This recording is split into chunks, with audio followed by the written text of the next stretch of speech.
A lot of people picture the 19th century West like the movies, a high noon showdown, and a sheriff who fixes everything. But when you dig into the archives, town bulletins, court records, and newspapers, you get a different picture. Ambushes on the road, range wars, cattle going missing, bought and paid for politics, and people making the law with a lasso. Here you'll see 15 cases with proof on paper on the record that help explain why in the U.S. freedom and order are still in tension to this day. Number 1. The human body as raw material for political advancement. In the Old West, law and revenge went hand in hand. In 1878 in Wyoming, the outlaw George Big Nose Parrott became a target after a hit against the Union Pacific and the ambush that killed Deputy Robert Widowfield and Detective Henry Tip Vincent.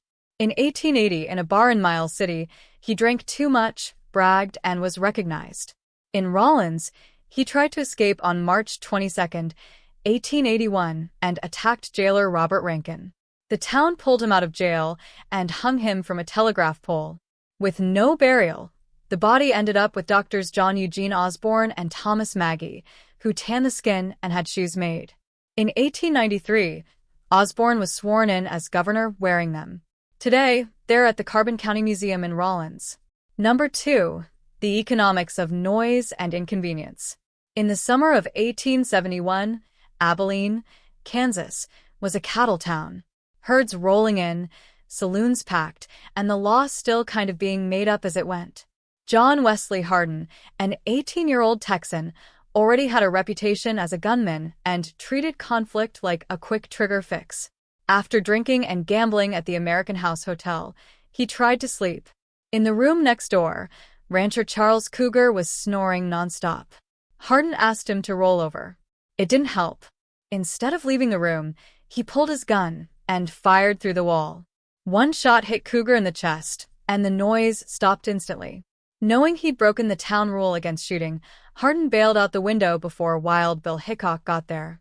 The story stuck because it shows how in the West a regular annoyance could turn into death. Number 3. The corpse as a depreciating asset. In 1911 in Osage County, Oklahoma, Elmer McCurdy tried a train job that went wrong and only got him $46. On the getaway, the sheriff's posse cornered the guy. The shootout ended right there. With no family to claim the body, he ended up at a funeral home in Fusca. The mortician, Joseph L. Johnson, used arsenic to preserve him and charged coins to see the outlaw like a roadside show. With nobody paying for a burial, the body became the funeral home's collateral. A carnival owner bought it and started showing it off for a nickel, changing the story depending on the crowd. Decades later, the body bounced around fairs and circuses and ended up hanging in a park in Long Beach, California. In 1976, on the set of The $6 Million Man, the mannequin broke and revealed bone. In 1977, they buried McCurdy in Guthrie under concrete. Number 4. The roadside hospitality model with negative return on investment. The Bloody Benders. In Kansas around 1871, a couple calling themselves John and Elvira Bender showed up with 2 young people, John Jr. and Kate, and opened a small store with a bed for overnight stays on a busy road to folks passing through. It was just a pit stop, a meal, and some conversation. But some travelers with cash, a good horse, or an expensive watch would disappear.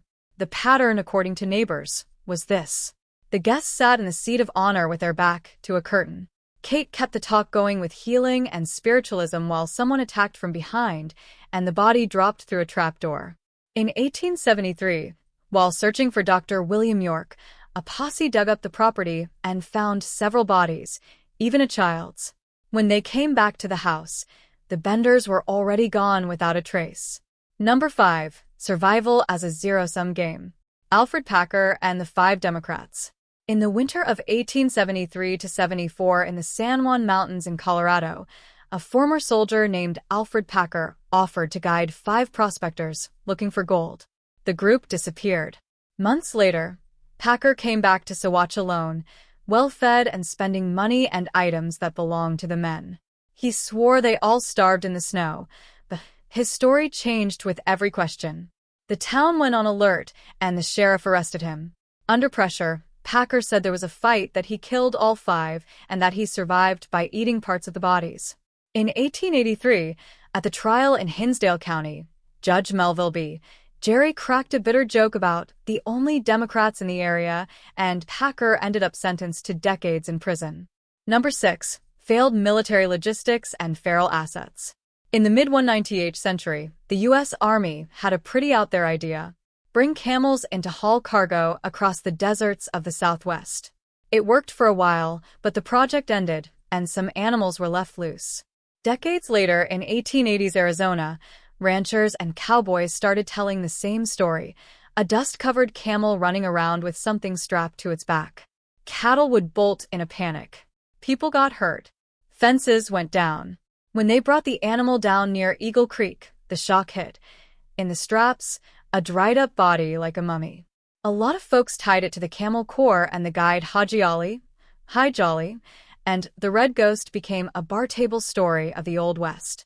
Number 7. Contract killing as a service industry. In the late 19th century West, James Brown, Deacon Jim Miller, looked like a church-going man. Methodist, no drinking, no smoking, quiet voice, and a black coat. But behind that, he did hits for hire. He preferred ambushes, often with a shotgun, and left very little behind. The total number of victims is still argued about today. One detail that spread by word of mouth: he wore a metal plate on his chest, able to stop bullets. In 1909 in Ada, Oklahoma, he was arrested for the killing of Allen Augustus Gus Bobbitt, a former deputy U.S. Marshal. The folks in town didn't want to roll the dice with a jury. One night before dawn, they broke into the jail and hanged Miller in a barn. Frontier justice. Cold and final. Number 8. The inn as a liquidation point. Around 1870 at Palo Flechado Pass in what was then the New Mexico Territory, Charles Kennedy ran a stop on the trail between Taos and Elizabethtown, the Gold Elizabethtown. To people passing through, he was just another tough, quiet guy with his Ute wife, Rosa, and a boy. But too many people vanished after supper and a bed for the night. One evening, a traveler mentioned Indians in the area. The kid, with no filter, blurted out that you could feel what his father was hiding under the floorboards. Minutes later, shots, people running, and Rosa went out into the cold to a saloon to get help. The group came back and found burned remains and a cellar that explained the disappearances on the road. The exact number of victims was never clear, and that uncertainty is what keeps the story alive. Number 9. Cannibalism as a form of frontier accounting. In the middle of the gold rush, Levi Boone Helm from Kentucky became bar talk all over the West. Miners and travelers were crossing mountain ranges between California, Idaho, and Montana, and the boom towns barely had any law. When things went bad, the locals would throw together a vigilante committee. Helm followed the trails looking for work and gold, but he left behind fights, gunshots, and people who disappeared. Stranded in the snow on long trips, he'd tell it himself, half like bragging, half like a confession, that with no food, a buddy turns into rations, earning him the nickname the Kentucky Cannibal. In 1864, already mixed up in highway robbery, he fell into the hands of the Virginia City vigilantes. On the gallows, he didn't beg. He cracked jokes, shouted for Jefferson Davis, and jumped off the platform before the hangman even touched the rope, trying to stay in control to the very end. Number 10. The actuarial risk of a poker table. Deadwood, 1876. A town of canvas and dust, packed with miners, gamblers, and armed people. At Nuttall and Mann's, Wild Bill Hickok is playing poker without watching who's behind him. On the frontier, that's a mistake. Jack McCall, basically a nobody, walks up from behind and shoots him in the back of the head. The saloon goes quiet for a second, and then the crowd jumps him. A makeshift jury of miners lets him go, like the matter died right there. But the real law shows up later. McCall is caught, taken to Yankton, and hanged in 1877. When they opened the grave years later, what was left of the body sent a message. In the West, even a shot in the back comes with a bill. It's the kind of story some gray-haired guy at the bar tells, and everybody orders one more. Number 11. Sex work as a pillar of frontier GDP. Julia Bulett. In January 1867, in the boomtown of Virginia City, Nevada, fueled by the silver of the Comstock lode, Julia was well known among miners and saloon owners.